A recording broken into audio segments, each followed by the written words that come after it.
दुख ज्ञात हो जना पड़ तेणु से कहले इयम ते जतिया तनुः तुमको ये शरीर देइछि पवित्र यज्ञ कर्म करवा बोली। तो से कथाटा कौन यज्ञ कर यज्ञ कौन ताहले आम जाना यज्ञ यज्ञ समस्ते कहूँ यज्ञ कौन आचार्य मैंने आसि निश्चित भाव में बहुत कथा कहते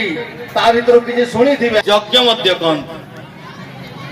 एवं ये जो आहुति जोटी आहुति हु बोली गोटे धातु अच्छी हु दान देवा आउ किछि ग्रहण करिवा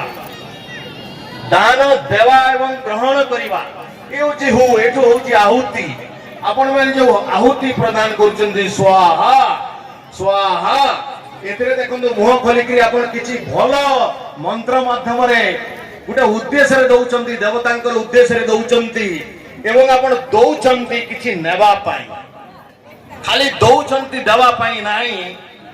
दौरान किसी नेवा मनुष्य आमे सबू आमे किसी दौ किसी नवा आपण जो माने स्वाहा कहीकि दौरान आपण मंत्र माध्यम घी देकरी मंत्रवत घी देले आउ आहा स्वाहा कहला बेले आपण सांगे सांगे ए पवित्र घृतर सृष्टि हेइथबा ए जो अम्लजान गुड़िक मध्य आपनकर नाक भीतर पड़ा जे दान दिए से देवता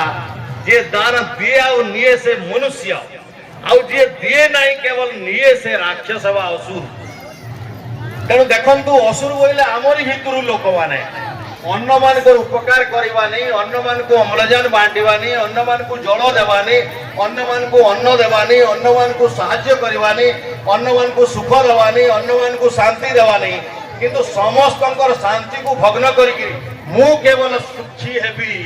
मु केवल उन्नत हेबी मु केवल धनी हेबी मु केवल मानी हेबी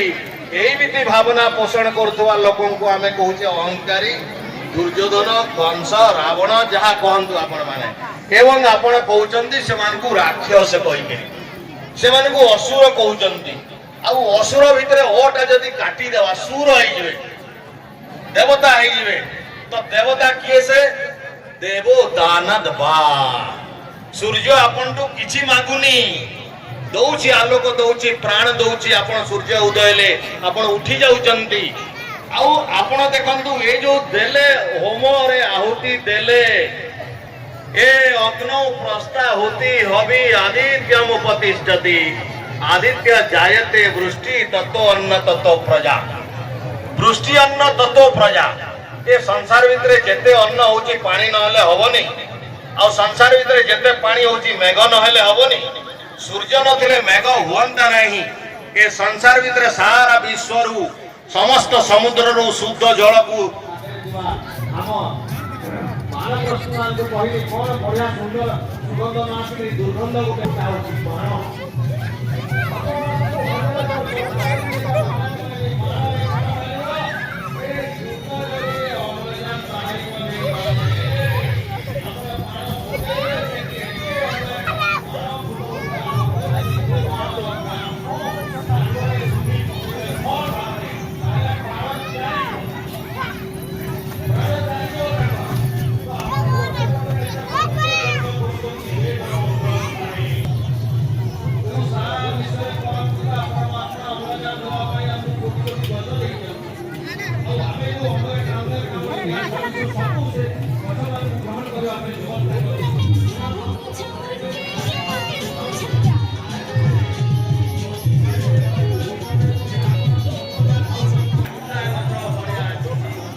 ଆମ